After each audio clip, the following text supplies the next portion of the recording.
Life is a manifestation of where you direct your energy. It truly is. And what we should really start with is to actually look at energy the same way we look at water. If I took a watering can and I watered a garden bed, would the weeds grow or the flowers grow? Both, right? Water has no ability to discriminate between the weeds and the flowers. Whatever I water starts to grow.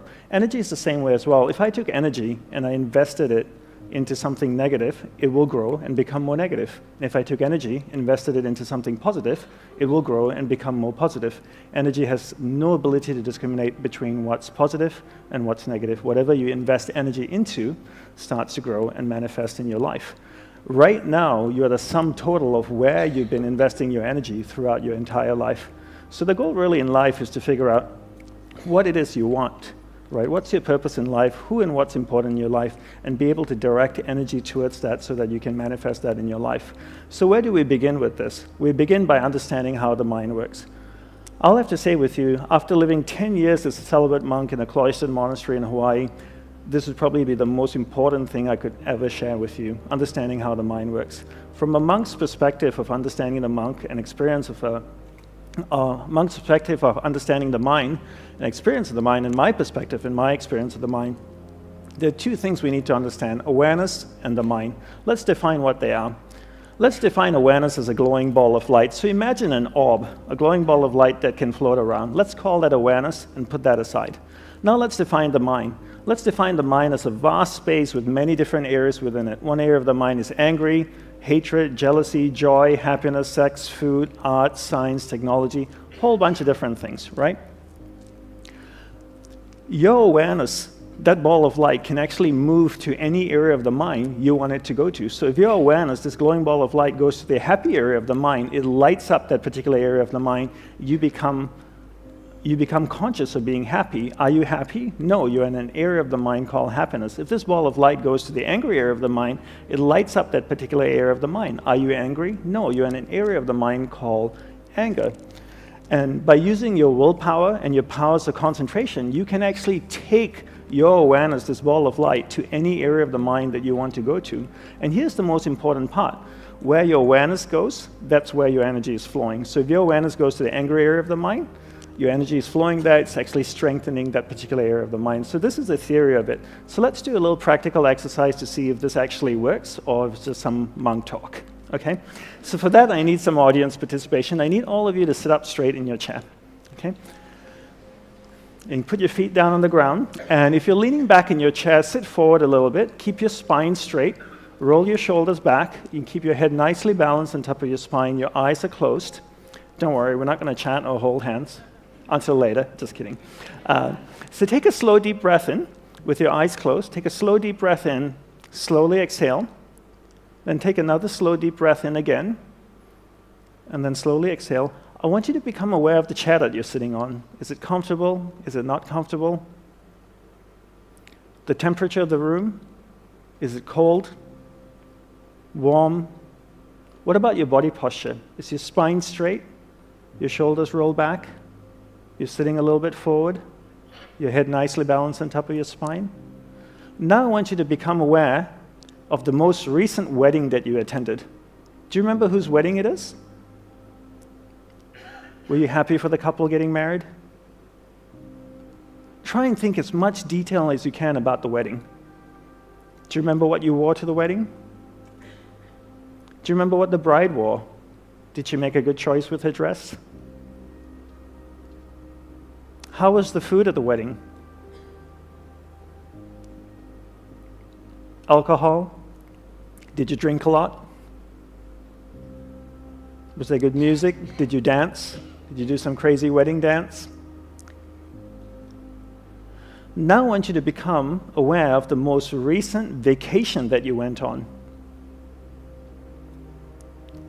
What kind of vacation was it? Was it a surfing trip? Yoga retreat, holiday, shopping, camping, backpacking? Try and think as much detail as you can about the vacation. What was the weather like where you went? Was it cold, rainy, hot, humid, dry, snowing? Do you remember the favorite hotel you stayed in? How was the food?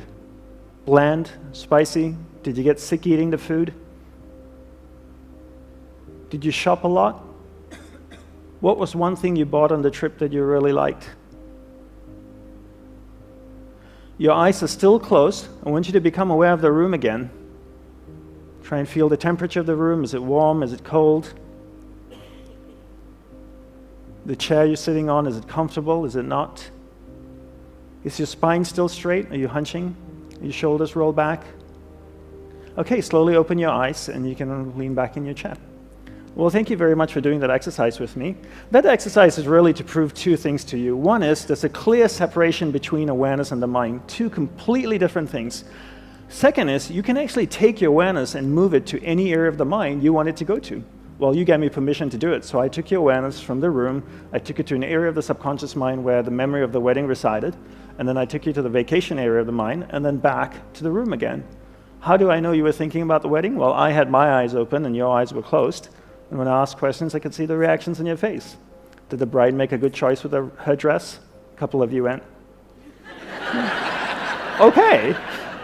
Did you drink too much? A few heads went down. So I knew you were thinking about the wedding, right? So I took your awareness to different areas in the mind.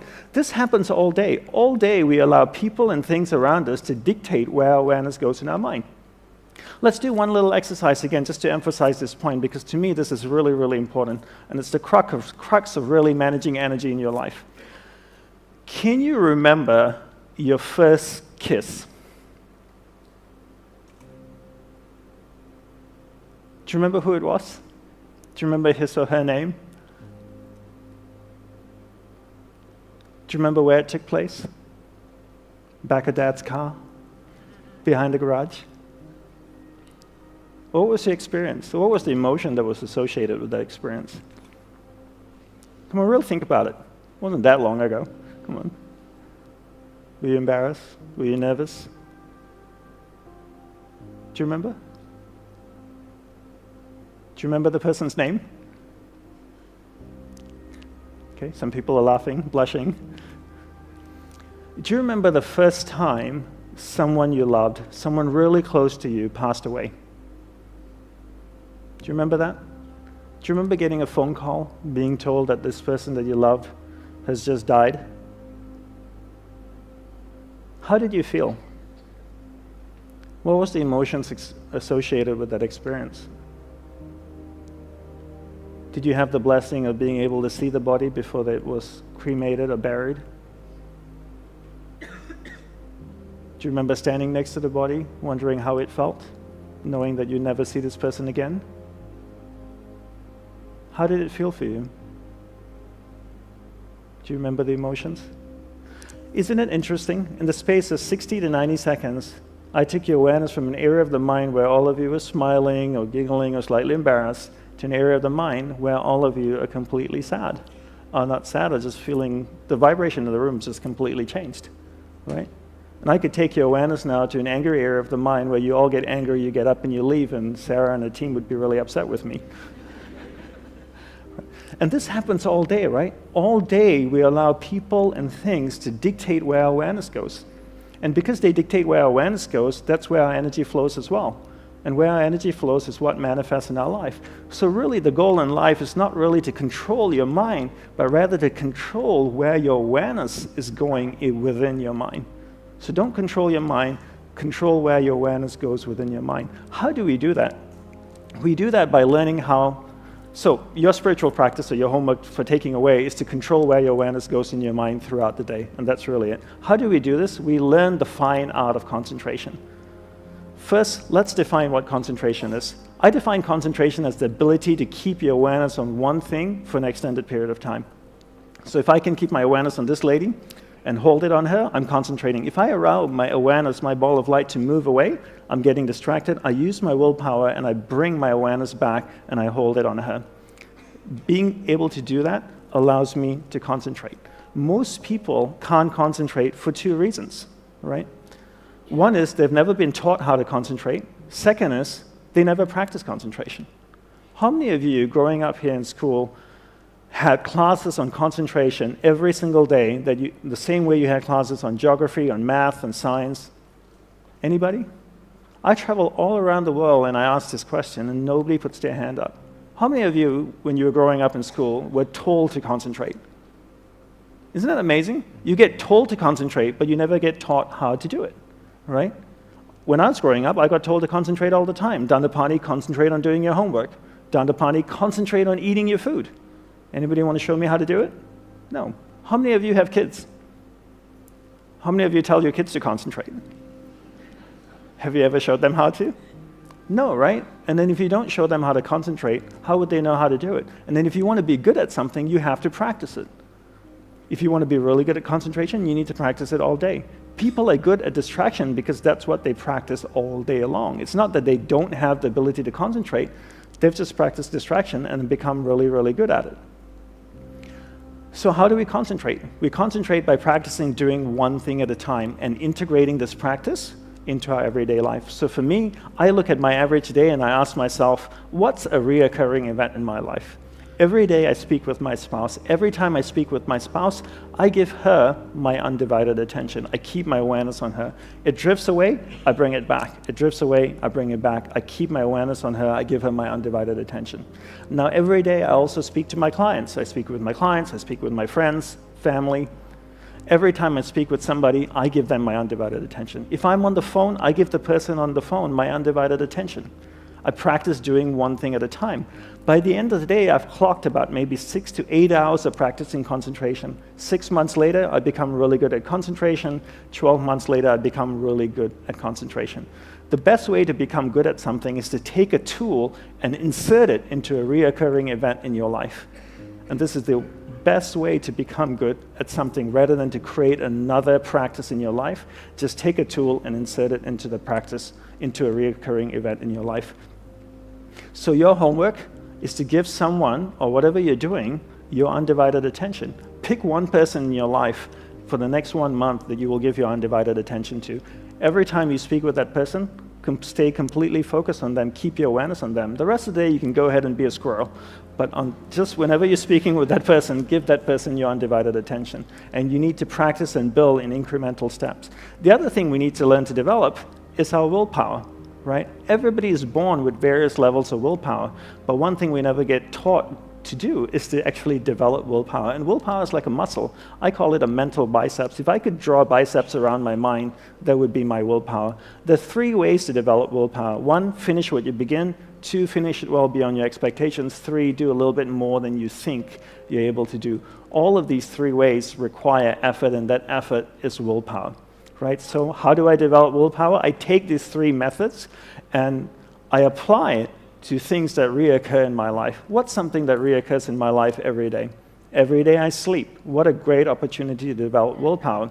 Before I go to sleep, I floss, I brush my teeth, put on my pajamas, I go to sleep. When I wake up in the morning, I finish the process of sleep. How do I finish the process of sleep? I make the bed every day. So every day I wake up in the morning, I make the bed. What's something else that I do every day? Every day I have breakfast. If I have time to make breakfast, I have time to eat breakfast, then I have time to do the breakfast dish and put it away, right? So I finish the process that I begin. And I bring this into everything that I do. Then throughout the day, I develop willpower. The more I practice this, the better I get. Now I have tremendous amount of willpower. After 6 months, I've developed a lot of willpower. Every time my awareness drifts away, I use that mental muscle, that willpower, to bring my awareness back. Then I use the powers of concentration that I've developed to hold my awareness on what I'm focused on. And because I'm focusing on that, where my awareness goes, energy flows, and now my energy is flowing towards what I want. That starts to manifest in my life. That's why it's so important, firstly, to understand there's a separation between awareness and the mind, 2 completely different things. You control where your awareness goes, you control where your energy is flowing, and you control what's manifesting in your life. And you use your powers of concentration and your willpower to hold your awareness on the priorities in your life. The next thing we want to do is to learn to manage energy in our life, right? This is based on the premise that we only have so much energy each day. We have a finite amount of energy each day. Each day we have this much energy. We take our energy and we invest it into people and things around us. We keep investing until we have no more energy left. We get exhausted. That's usually around 11 or 11:30 or midnight. We go to sleep. Our energy builds up again. We go out the next day and we invest our energy into people and things till we have no more energy. But the one thing most people don't do is we never evaluate who and what we're investing our energy in. So I always tell people to treat energy the same way you treat money. It's a finite resource that needs to be wisely managed, wisely reallocated, and wisely invested. No matter how rich you are, you only have so much money, right? And before you spend money, most of us think and evaluate what we're investing our money in. If somebody asks us for $5,000 or $30,000 to invest into a startup or a company, we would ask questions. We just wouldn't hand them $30,000. We would ask, what's your plan with it? What are you going to do with this money? What's my return on my investment? Because it's a finite resource. So why don't we do the same thing with energy? Before we invest energy into someone or something, why don't we evaluate if that person or that thing is deserving of our energy? Because if you only have this much energy, and if I took 10% of my energy and I gave it to John, that's 10% I could have given to my spouse, my business, the things and people that I love. Remember the law of thermodynamics. Energy cannot be created or destroyed, but it can be transferred or transformed from one thing to another, right? So I can't create energy. If I give 10% to John, I want to know he's going to do something good with it. Because if he's just going to squander it, I'd rather take it and give it to the people and things that I love. So why is it important to manage energy? For me, the greatest impetus for managing energy is death. Death is the greatest impetus for me to manage energy. I realize that life is finite, that I only have one life as me. And regardless of my beliefs, I know I have one existence and as Dandapani. And what happens after death, I'm not quite sure. We all have different upbringings, different religious beliefs. Some people say when you die, you go to heaven or hell. Some people say when you die, it's game over, that's it, nothing happens afterwards. Some people say when you die, you get reincarnated as a man or woman. And others say you get reincarnated as a man, woman, maybe an insect or an animal. But no one really knows. We have our beliefs and we hold strongly to them. But no one's ever died, gone to heaven, taken a selfie, come back, posted it on Instagram and said, look at me here in heaven, #PearlyGates, right? So we don't quite know, but the one definitive thing is that we know we're going to die. And I know I have a finite amount of life. I don't believe life is short, but I do believe it's finite. And because my life is finite, I want to be extremely clear where to focus my energy. There's no point learning to concentrate if you don't know what to concentrate on. So along with learning concentration, it's really important to also learn what to focus on. So what I would recommend as a homework is to be clear what your purpose in life is. One way to do this is to spend 5 minutes each morning reflecting on what your purpose in life is. Get to know yourself. Most people are happy to spend time with other people and things, but very few people actually make time to spend time with themselves. So when you wake up in the morning, take a shower, go to a quiet place in your house, sit down, and ask yourself questions about you. What do you want in life? What's my purpose in life? Why am I here? What do I love? What am I passionate about? How many people can genuinely answer, this is my purpose in life? Very, very few people. Once you're clear with your purpose, you know what to concentrate on, and you know what to direct your finite amount of energy towards, right? So the next thing we want to look at is energy consumers, right? People and things are two of the biggest consumers of energy. And people and things also give you a lot of energy. Since the subject is vast and time is short, let's focus on the people that consume energy and how we can deal with them. I call these people energy vampires. All right? That's what a vampire does, right? Bites you in the neck and sucks the life out of you. And some people consume tremendous amount of energy. Essentially speaking, there are three types of people, and let's keep this simple, monk simple. There are uplifting people, there are neutral people, and there are not uplifting people. Okay?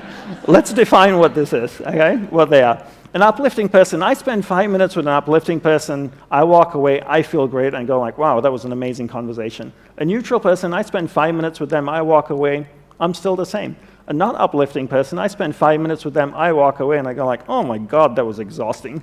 Right? And you've probably experienced that in your life. So then the next question is to ask is, are they an energy vampire?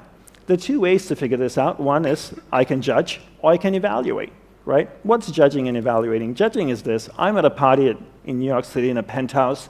There are 200 people in the room. The door opens. This guy walks in. He's got white shoes, a purple suit. He's got a cane and a top hat. He's wearing a chain with a big clock hanging off his chest. I look across the room and I go, he must be a pimp or a drug dealer. That's judging, right? I didn't get to know him. I just judged he was a pimp or a drug dealer. Evaluation is this. I spent 50 occasions with John over a period of 2 years. 49 of those I walk away from and I go like, oh my God, that was exhausting. It's safe for me to evaluate that John is an energy vampire. Okay? Then there are two types of energy vampire. The next question is, are they a transient energy vampire or inherently an energy vampire? Right? What's a transient energy vampire? Just say John is going through a hard time in life because his dad is dying of cancer, for example. And for 3 years, he consumes a lot of energy. You know, he's always down. You need to uplift him. He's feeling very sad. It's okay. You give him that energy because he's your friend, and that's what we do. We express compassion, empathy, and love, and we support our friends during difficult times. What's someone who's inherently an energy vampire? Someone who's inherently an energy vampire has always been this way. For decades, they just haven't changed. They're just not an uplifting human being at all. So how do we deal with someone who's inherently an energy vampire? So before I go there, quick question for all of you. How many of you in this room feel like you have someone who's inherently an energy vampire in your life? That's a lot of people in this room, right? So how do we deal with someone who's inherently an energy vampire, right? My guru taught me the best way to do this is to practice the art of being affectionately detached, but always kind, gentle, sincere, and loving towards them. What does this mean? So just say John is inherently an energy vampire. I live in New York City. I'm walking down Fifth Avenue. I see John walking towards me. What do? Do I cross the street? That's not very nice. I meet John. John meets me. What do you say when two people meet each other? I know what you guys say in Australia. G'day, how's it going, mate? Right? Do I say that? No. Do you know why I don't ask how are you? Because I don't want to know.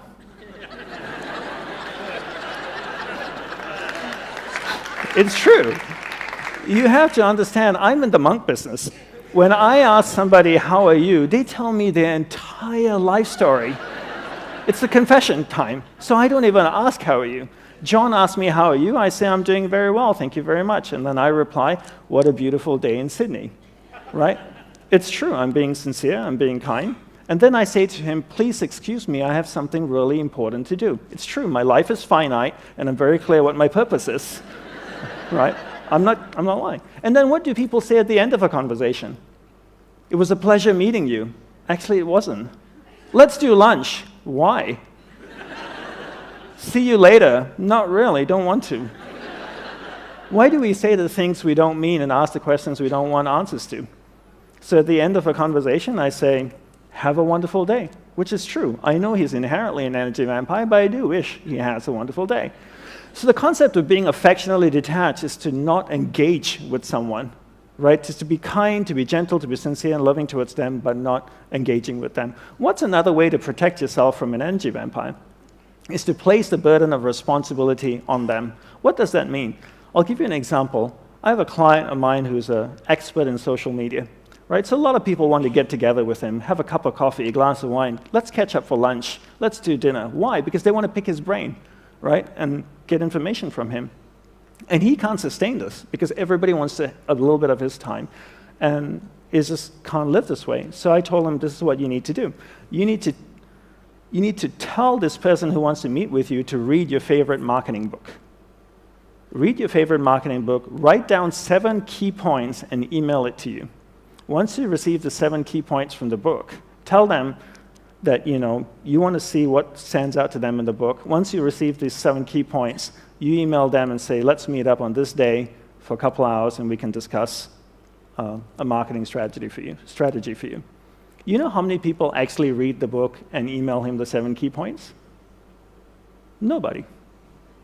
As soon as you place the burden of responsibility on someone, they don't do it. I travel all around the world. I speak, people come up to me and they want to ask questions. I always give them my personal email address. I tell them, please don't share it with anybody. Can you put your question down on this email and send it to me? One, it'll give me time to reflect on it, and I can give you a proper response. And they always say, for sure, I'll put it all down in email and I'll send it to you. You know how many people email me? Nobody emails me. Simple little task, right? I'm not asking them to do yoga, to meditate, to breathe out of one nostril. You just send me an email with your problems, and they don't do it. So place the burden of responsibility on someone. If you're somebody who's developed a particular skill, you're an expert in a particular niche, in a particular area, and you find that people want your time, they want your energy, the one simple way to protect yourself is to place the burden and responsibility on them. Give them a simple task to do and see if they do it. And if they fulfill that task and come back to you, then go out of your way to help them, okay? Another thing I want to talk about, so your spiritual practice is to every year evaluate the people in your life, right? So go through a process of evaluation and reallocate your energy between people who uplift you and people that don't uplift you. And this is something that I do all the time, right? Another thing I want to talk about and wrap up with is mental energy vampires. What's a mental energy vampire? Mental energy vampire is unresolved emotional experiences that are sitting in our subconscious, right? Most people's subconscious mind looks like this Indian flower market. It's just packed with stuff because people don't resolve stuff as they go through life. Right? Everything that is once passed through your conscious mind in the form of experience is resident in your subconscious mind, and all these experiences have emotion attached to them. Right? One simple way to deal with unresolved emotional experiences is to do this exercise called the Vasana Daha Tantra. That's a Sanskrit name for it. And what it really is to take a piece of paper and write down the problem on it. Every experience has emotion attached to it. And I want to share with you a quote from Tesla, which I think really encapsulates the philosophy that I believe in or that I was trained in the monastery. Tesla says, if you want to find the secrets of the universe, think in terms of energy, frequency, and vibration.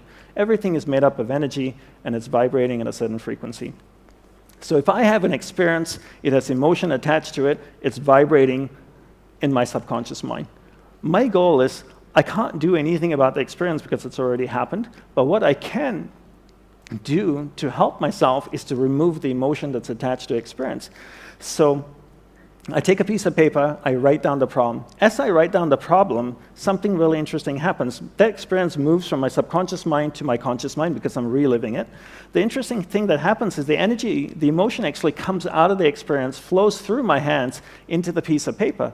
Now I crumble the piece of paper and I burn it in a fire. It could be a garbage can, a fireplace, it doesn't really matter. Does the fire destroy the emotion? No, because you can't destroy energy.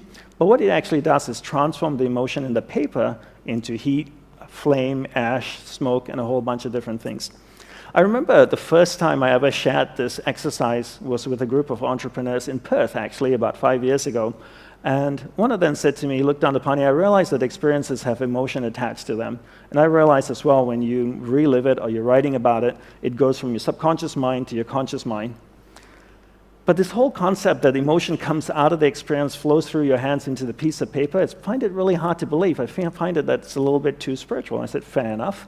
So I asked him, do you have kids? He says, yeah, I have a couple of kids, a 4-year-old and a 6-year-old. And I said, on Father's Day, on your birthday, do they ever make you cards? They said, they do that all the time. Can you describe the card? Well, they said, usually go to the back of the house, they find an old piece of cardboard, they draw on it, they stick a bunch of things on it, stars and a bunch of ribbons, and then on Father's Day, on my birthday, they hand me the card. I said, how does it look? They go, well, it doesn't look that great. It's made by a 4-year-old. But I said, let me ask you this way. If you saw it in the store, would you pay money for it? And they go like, no way. But do you keep it? He says, yeah, I keep every single one. And I asked him why. He said, well, it's so full of love. I said, wait a minute, you're telling me your kids know monk magic? Because 2 minutes ago, I told you about putting emotion in a piece of paper, and you looked at me like I was a crazy person. And now your 4-year-old son knows how to do this, right? Because he's taken a piece of paper, put his emotion in it, a piece of paper that you don't want, a cardboard that you didn't want, put his emotion in it, and now he's given it to you, and you hold it. So you can actually transfer energy from you, emotion from inside of you, into another matter. How many of you have kids and have one of those not-so-attractive drawings at home? Do you keep them? Why? You'd never be able to sell it to anybody. Nobody would want to buy it, all right? You keep it because they're so full of love. It's full of emotion, right? So you can move emotion out of you. So the exercise here is really, if you ever find that you have unresolved emotional experiences sitting in your subconscious, consuming tremendous amount of energy, take a piece of paper, write it down, and then burn it in an ordinary fire. How many times should you write? Well, depending on the emotion. If it's an intense experience, you might have to write about it 3 or 4 times. If it's not so intense, maybe once or twice. So just to wrap up over here, to know yourself is one of the greatest gifts you can give yourself. It truly is, right? Most people don't really understand themselves. They don't understand what they want in life, and therefore find it extremely difficult what to focus their finite amount of energy on.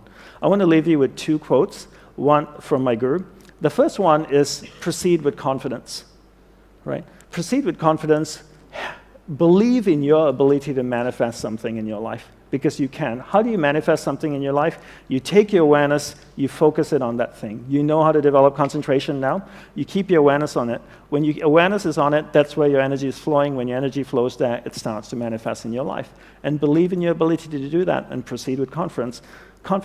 The next thing is, life is meant to be lived joyously. It truly is. And if you're not happy with life, then something needs to be changed. If you ask most people what do they want in life, they'll always say, most people often answer, I want to be happy. Happiness should never be pursued. Don't pursue happiness. Pursue a lifestyle that results in happiness. And that's, for me, what I do. I never chase happiness. I pursue a lifestyle where the byproduct of the lifestyle is happiness.